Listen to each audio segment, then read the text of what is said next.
ವೀಕ್ಷಕರೇ ನಮಸ್ಕಾರ. ನಮ್ಮ ಹಳ್ಳಿ ಸುದ್ದಿ ಯೂಟ್ಯೂಬ್ ಚಾನಲ್ಗೆ ಸ್ವಾಗತ. ಪಿಎಂ ಕಿಸಾನ್ ಸನ್ಮಾನ್ ನಿಧಿ ಯೋಜನೆ ಬಗ್ಗೆ ಮತ್ತೊಂದು ಬಿಗ್ ಅಪ್ಡೇಟ್ ಅಂತಾನೆ ಹೇಳಬಹುದು. ಹಾಗೆ ಇದರ ಜೊತೆಗೆ ಪಿಎಂ ಕಿಸಾನ್ ಸನ್ಮಾನ್ ನಿಧಿ ಯೋಜನೆಯ 19ನೇ ಕಂತು ಯಾವಾಗ ಜಮಾ ಆಗಲಿದೆ ಎಲ್ಲವನ್ನೂ ಕೂಡ ಈ ವಿಡಿಯೋದಲ್ಲಿ ತಿಳಿಸ್ಕೊಡ್ತಾ ಹೋಗ್ತೀವಿ. ದಯವಿಟ್ಟು ಸ್ಕಿಪ್ ಮಾಡದೆ ನಮ್ಮ ವಿಡಿಯೋನ ಸಂಪೂರ್ಣವಾಗಿ ನೋಡಿ. ಹಾಗೆ ನೀವು ನಮ್ಮ ಚಾನಲ್ ಅನ್ನ ಸಬ್ಸ್ಕ್ರೈಬ್ ಆಗಿಲ್ಲ ಅಂತಂದ್ರೆ ಈ ಕೂಡಲೇ ಸಬ್ಸ್ಕ್ರೈಬ್ ಆಗಿ, ಹಾಗೆ ಬೆಲ್ ಐಕನ್ ಕ್ಲಿಕ್ ಮಾಡಿ ಆಲ್ ಅಂತ ಸೆಲೆಕ್ಟ್ ಮಾಡಿ.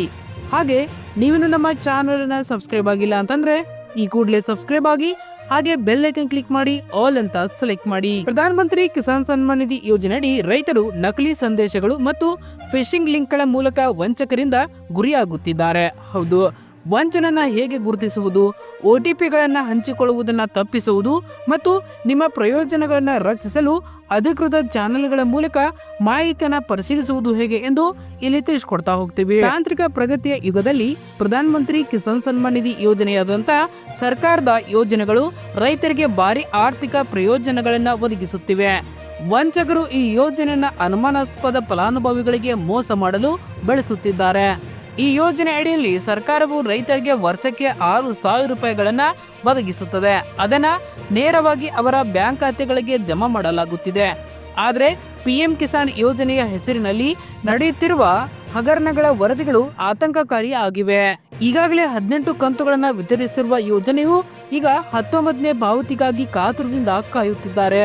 ಈ ಮಧ್ಯೆ ಈ ಯೋಜನೆಯಡಿ ಲಾಭ ಗಳಿಸುವುದಾಗಿ ನಕಲಿ ಸಂದೇಶಗಳನ್ನ ಕಳುಹಿಸುವ ಮೂಲಕ ವಂಚಕರ ಕೆಂಗಣ್ಣಿಗೆ ಗುರಿಯಾಗುತ್ತಿದ್ದಾರೆ. ಒಂದು ಪ್ರಕರಣದಲ್ಲಿ ಹೈದರಾಬಾದ್ನ ನಿವಾಸಿಯೊಬ್ಬರು ಈ ಯೋಜನೆಯ ಪ್ರಯೋಜನಗಳನ್ನು ಸುಲಭಗೊಳಿಸಲು ಉದ್ದೇಶಿಸುವ ಲಿಂಕ್ನೊಂದಿಗೆ ಪಠ್ಯ ಸಂದೇಶವನ್ನು ಸ್ವೀಕರಿಸಿದ್ದಾರೆ. ಈ ಲಿಂಕ್ ಅನ್ನ ಕ್ಲಿಕ್ ಮಾಡಿದ ನಂತರ ಅವರು ವಿನಂತಿಸಿದ ಮಾಹಿತಿಯನ್ನ ಭರ್ತಿ ಮಾಡಿದರು ಮತ್ತು ಅವರು ಸೆಲ್ಫೋನ್ನಲ್ಲಿ OTPಯನ್ನು ನಮೂದಿಸಿದರು. ಕೆಲವೇ ಸಮಯದಲ್ಲಿ ಅವರ ಬ್ಯಾಂಕ್ ಖಾತೆಯಿಂದ 1.9 ಲಕ್ಷ ರೂಪಾಯಿ ಖಾಲಿಯಾಗಿದೆ. ವಂಚನೆಗೆ ಒಳಗಾಗುವುದನ್ನ ತಪ್ಪಿಸಲು ಸಲಹೆಗಳು. ಹೌದು, ಪರಿಚಯವಿಲ್ಲದ ಲಿಂಕ್ಗಳ ಮೇಲೆ ಕ್ಲಿಕ್ ಮಾಡುವುದನ್ನು ತಪ್ಪಿಸಬೇಕಾಗುತ್ತದೆ. ಹೌದು, ಪರಿಶೀಲಿಸಿದ ಮೂಲಗಳಿಂದ ಕಳುಹಿಸಲಾದ ಯಾವುದೇ ಲಿಂಕ್ಗಳನ್ನು ಕ್ಲಿಕ್ ಮಾಡಬೇಡಿ. ನಂತರ OTPಗಳನ್ನು ಎಂದಿಗೂ ಹಂಚಿಕೊಳ್ಳಬೇಡಿ. ಹೌದು, OTPಗಳನ್ನು ಅಪರಿಚಿತರೊಂದಿಗೆ ಹಂಚಿಕೊಳ್ಳುವುದು ಹಣಕಾಸಿನ ವಂಚನೆಗೆ ಕಾರಣವಾಗಬಹುದು. ಅಧಿಕೃತ ಮೂಲದಿಂದ ದೃಢೀಕರಣ. ಹೌದು, ಸರ್ಕಾರಿ ವ್ಯವಸ್ಥೆಗಳು ಯಥಾಚಿತ್ತ ಕರೆಗಳು ಅಥವಾ ಸಂದೇಶಗಳ ಮೂಲಕ OTPಗಳು ಅಥವಾ ವೈಯಕ್ತಿಕ ಮಾಹಿತಿಯನ್ನು ಕೇಳುವುದಿಲ್ಲ. ಅಧಿಕೃತ ಸಹಾಯವಾಣಿಯನ್ನು ಸಂಪರ್ಕಿಸಿ ಅಥವಾ ಪ್ರಶ್ನೆಗಳಿಗಾಗಿ ಅಧಿಕೃತ ಪೋರ್ಟಲ್ಗಳನ್ನು ಭೇಟಿ ನೀಡಿ ನೀವು ಸಹಾಯವನ್ನು ಪಡೆದುಕೊಳ್ಳಬಹುದು. ಇಂಥ ವಂಚನೆಗಳಿಗೆ ಬಲಿಯಾಗುವುದನ್ನು ತಪ್ಪಿಸಲು ರೈತರು ಜಾಗರೂಕತೆ ಆಗಲು ಮತ್ತು ಅಧಿಕೃತ ಸರ್ಕಾರಿ ಸಂವಹನಗಳನ್ನು ಮಾತ್ರ ಅವಲಂಬಿಸುವಂತೆ ಸಲಹೆ ನೀಡಲಾಗುತ್ತಿದೆ. ಇನ್ನು ಪಿಎಂ ಕಿಸಾನ್ ಯೋಜನೆಯಲ್ಲಿ ಮಹತ್ವದ ಬದಲಾವಣೆಯನ್ನ ಮಾಡಲಾಗಿದೆ. ಹೌದು, ರೈತರಿಗೆ ಸಿಹಿ ಸುದ್ದಿ ಅಂತಾನೆ ಹೇಳಬಹುದು. ಹೌದು, ಪ್ರಧಾನ ಮಂತ್ರಿ ಕಿಸಾನ್ ಸನ್ಮಾನ್ ನಿಧಿ ಯೋಜನೆಗೆ ಸಂಬಂಧಿಸಿದ ಮತ್ತೊಂದು ಮಹತ್ವದ ಮಾಹಿತಿ ಹೊರಬಿದ್ದಿದೆ. ಹೌದು, 2025ರಲ್ಲಿ ಈ ಯೋಜನೆಯಲ್ಲಿ ಬದಲಾವಣೆ ಮಾಡಲು ಕೇಂದ್ರ ಸರ್ಕಾರ ಪ್ಲಾನ್ ಮಾಡಿದೆ ಅಂತೆ. ಹೌದು, ರೈತರ ಕಲ್ಯಾಣಕ್ಕಾಗಿ ಸಂಬಂಧಿಸಿದಂತೆ ಮೋದಿ ಸರ್ಕಾರ ಕಾಲಕಾಲಕ್ಕೆ ಮಹತ್ವದ ನಿರ್ಧಾರಗಳನ್ನು ತೆಗೆದುಕೊಳ್ಳುತ್ತಿದೆ. ಇದರ ಭಾಗವಾಗಿ ರೈತರಿಗೆ ಆರ್ಥಿಕ ನೆರವು ನೀಡಲು ಪ್ರಧಾನ ಮಂತ್ರಿ ಕಿಸಾನ್ ಸನ್ಮಾನ್ ನಿಧಿ ಯೋಜನೆ ರೂಪಿಸಿ ಅನುಷ್ಠಾನಗೊಳಿಸಲಾಗಿದೆ. ಕೇಂದ್ರ ಸರ್ಕಾರವು 2019ರಲ್ಲಿ ಈ ಯೋಜನೆಯನ್ನ ಬಹಳ ಮಹತ್ವಾಕಾಂಕ್ಷೆಯೊಂದಿಗೆ ಜಾರಿಗೆ ತಂದಿದೆ. ಈ ದಿನದಿಂದ ರೈತರಿಗೆ ಬೆಳೆ ಸಹಾಯಧನವಾಗಿ 6,000 ರೂಪಾಯಿಗಳನ್ನು ಉಚಿತವಾಗಿ ನೀಡಲಾಗುತ್ತಿದೆ. ದೇಶದ ಎಲ್ಲ ಅರ್ಹ ರೈತರು ಈ ಯೋಜನೆಯಿಂದ ಪ್ರಯೋಜನ ಪಡೆಯುತ್ತಿದ್ದಾರೆ. ಈ 6,000 ರೂಪಾಯಿಗಳನ್ನು ಸರ್ಕಾರ 3 ಸಮಾನ ಕಂತುಗಳಲ್ಲಿ ರೈತರ ಖಾತೆಗೆ ಜಮಾ ಮಾಡುತ್ತಿದೆ. ಏಪ್ರಿಲ್ ಹಾಗೂ ಜುಲೈ, ಆಗಸ್ಟ್ ಹಾಗೂ ನವೆಂಬರ್, ಡಿಸೆಂಬರ್ ಹಾಗೂ ಮಾರ್ಚ್ ತಿಂಗಳುಗಳಲ್ಲಿ ಪ್ರತಿ ಕಂತಿನಲ್ಲಿ 2,000 ರೂಪಾಯಿಯಂತೆ ಕೇಂದ್ರವು ಈ ಆರ್ಥಿಕ ಸಹಾಯವನ್ನ ನೀಡುತ್ತಿದೆ. ಇದುವರೆಗೆ 18 ಕಂತುಗಳನ್ನು ಬಿಡುಗಡೆ ಮಾಡಲಾಗಿದೆ. ಈಗ 19ನೇ ಕಂತಿನ ನಿರೀಕ್ಷೆಯಲ್ಲಿ ರೈತರೆಲ್ಲರೂ ಇದ್ದಾರೆ. ಆದರೆ ಪಿಎಂ ಕಿಸಾನ್ 19ನೇ ಕಂತಿನ ಹಣವನ್ನ ಹೊಸ ವರ್ಷದ ಉಡುಗೊರೆಯಾಗಿ ಜನವರಿ 2ನೇ ವಾರದಲ್ಲಿ ಬಿಡುಗಡೆ ಮಾಡಲಾಗುವುದೆಂದು ಈಗಾಗಲೇ ವರದಿಗಳಾಗಿವೆ. ಹೌದು, ಈ ವೇಳೆ ಪ್ರಧಾನ ಮಂತ್ರಿ ಕಿಸಾನ್ ಸನ್ಮಾನ್ ನಿಧಿ ಯೋಜನೆಗೆ ಸಂಬಂಧಿಸಿದ ಮತ್ತೊಂದು ಮಹತ್ವದ ಮಾಹಿತಿ ಬಹಿರಂಗವಾಗಿದೆ. 2025ರಲ್ಲಿ ಈ ಯೋಜನೆಗೆ ಕೇಂದ್ರ ಸರ್ಕಾರ ದೊಡ್ಡ ಪ್ಲಾನ್ ಮಾಡಿದೆಯಂತೆ.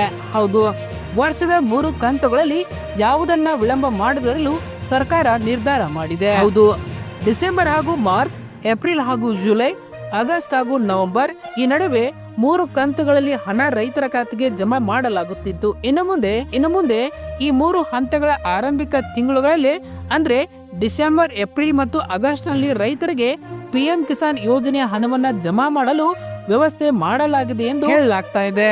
ಇದೇ ವೇಳೆ ಪಿಎಂ ಕಿಸಾನ್ 18ನೇ ಕಂತಿನಲ್ಲಿ 2,000 ರೂಪಾಯಿ ಪಡೆಯದ ರೈತರು 19ನೇ ಕಂತಿನ ಜೊತೆಗೆ ಆ ಹಣವನ್ನು ಸರ್ಕಾರ ಜಮಾ ಮಾಡಲಿದೆ. ಅಂದ್ರೆ 18ನೇ ಕಂತು ಮತ್ತು 19ನೇ ಕಂತು ಒಟ್ಟು 4,000 ರೂಪಾಯಿ ಖಾತೆಗೆ ಜಮಾ ಆಗಲಿದೆ.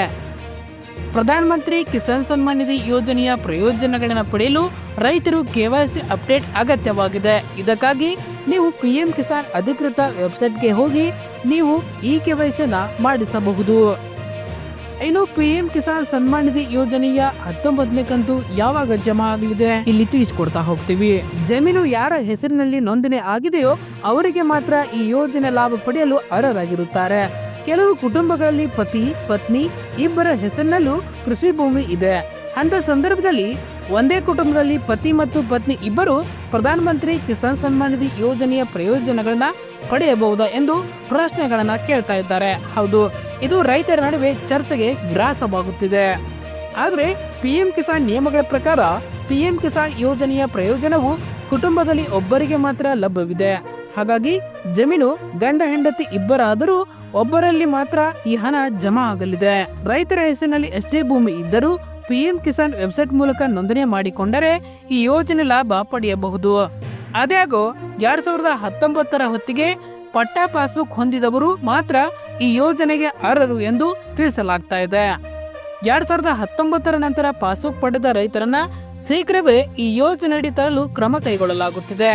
ಇದುವರೆಗೆ 18 ಕಂತು ಹಣ ಬಿಡುಗಡೆ ಆಗಿದೆ. ಈಗ ರೈತರೆಲ್ಲ 19ನೇ ಕಂತಿಗಾಗಿ ಕಾತುರದಿಂದ ಕಾಯುತ್ತಿದ್ದಾರೆ. ಪಿಎಂ ಕಿಸಾನ್ 19ನೇ ಕಂತಿನ ಹಣವನ್ನ ಫೆಬ್ರವರಿ 2ನೇ ವಾರದಲ್ಲಿ ಬಿಡುಗಡೆ ಆಗಬಹುದು ಎಂದು ವರದಿ ಮಾಡಲಾಗಿದೆ. ಹೌದು, ನಿಮ್ಮ ಖಾತೆಗೆ ಪಿಎಂ ಕಿಸಾನ್ ಸನ್ಮಾನ್ ನಿಧಿ ಯೋಜನೆಯ 19ನೇ ಕಂತಿನ ಜಮಾ ಆಗ್ಬೇಕಂದ್ರೆ ನೀವು ನಿಮ್ಮ ಬ್ಯಾಂಕ್ ಖಾತೆಗೆ ಆಧಾರ್ ಕಾರ್ಡ್ ಸೀಡಿಂಗ್ ಇಲ್ಲ ಅಂತಂದ್ರೆ ಬ್ಯಾಂಕ್ ಖಾತೆಗೆ ಆಧಾರ್ ಸೀಡಿಂಗ್ ಮಾಡಿಸಬೇಕು. ಇದಾದ ನಂತರ ನೀವು ಕೆವೈಸಿ ಆಗದೇ ಇದ್ದಲ್ಲಿ ಕೆವೈಸಿಯನ್ನ ಮಾಡಬೇಕು. ಎಲ್ಲ ಸರಿ ಇದ್ದು ಜಮಾ ಆಗದೇ ಇದ್ದಲ್ಲಿ ನಿಮ್ಮ ಹತ್ತಿರದ ಕೃಷಿ ಇಲಾಖೆಗೆ ಭೇಟಿ ನೀಡಿ ನೀವು ಎಲ್ಲಾ ಸಮಸ್ಯೆಗಳನ್ನ ಅಲ್ಲಿ ಬಗೆಹರಿಸಿಕೊಳ್ಳಬಹುದು. ಪಿಎಂ ಕಿಸಾನ್ ಯೋಜನೆಯ ಪ್ರಯೋಜನ ಯಾರಿಗೆ ಸಿಗುವುದಿಲ್ಲ? ಸರ್ಕಾರಿ ಭೂಮಿ, ಯಾವುದೇ ಟ್ರಸ್ಟ್ ನ ಜಮೀನು ಹೊಂದಿರುವ ರೈತರಿಗೆ ಈ ಸೌಲಭ್ಯ ಸಿಗುವುದಿಲ್ಲ. ಒಬ್ಬ ರೈತನ ಕುಟುಂಬವು ಸರ್ಕಾರಿ ಸೇವೆಯಲ್ಲಿರುವ ವ್ಯಕ್ತಿಯನ್ನ ನೇಮಿಸಿಕೊಂಡರೆ ಪಿಂಚಣಿದಾರರಿಗೆ ಈ ಪ್ರಯೋಜನ ಸಿಗುವುದಿಲ್ಲ. ಸಂಸತ್ತು ಮತ್ತು ಶಾಸಕರಿಗೆ ಈ ಸೌಲಭ್ಯ ಸಿಗುವುದಿಲ್ಲ. ಐಟಿಆರ್ ಸಲ್ಲಿಸಿದರೆ ಪ್ರಯೋಜನ ಸಿಗುವುದಿಲ್ಲ. ಎಂಜಿನಿಯರ್ಗಳು, ವೈದ್ಯರು, ವಕೀಲರು, ಚಾರ್ಟರ್ಡ್ ಅಕೌಂಟೆಂಟ್ಗಳು ಮತ್ತು ಇತರೆ ವೃತ್ತಿಗಳಿಗೆ ಸಂಬಂಧಿಸಿದ ಜನರು ಈ ಯೋಜನೆಯ ಭಾಗಿಯಾದವರೆಲ್ಲರಿಗೂ ಸಿಗುವುದಿಲ್ಲ. ಧನ್ಯವಾದಗಳು. ಇಲ್ಲಿವರೆಗೆ ನಿಮ್ಮ ಖಾತೆಗೆ ಎಷ್ಟು ಕಂತುಗಳು ಜಮಾ ಆಗಿದೆ ಎಂಬುದನ್ನು ನಮ್ಮ ಕಾಮೆಂಟ್ ಬಾಕ್ಸ್ ಅಲ್ಲಿ ತಿಳಿಸಿ. ಹಾಗೆ ನೀವು ನಮ್ಮ ಚಾನೆಲ್ ಅನ್ನ ಸಬ್ಸ್ಕ್ರೈಬ್ ಆಗಿಲ್ಲ ಅಂತಂದ್ರೆ ಈ ಕೂಡಲೇ ಸಬ್ಸ್ಕ್ರೈಬ್ ಆಗಿ ಹಾಗೆ ಬೆಲ್ ಐಕನ್ ಕ್ಲಿಕ್ ಮಾಡಿ ಆಲ್ ಅಂತ ಸೆಲೆಕ್ಟ್ ಮಾಡಿ. ಧನ್ಯವಾದಗಳು.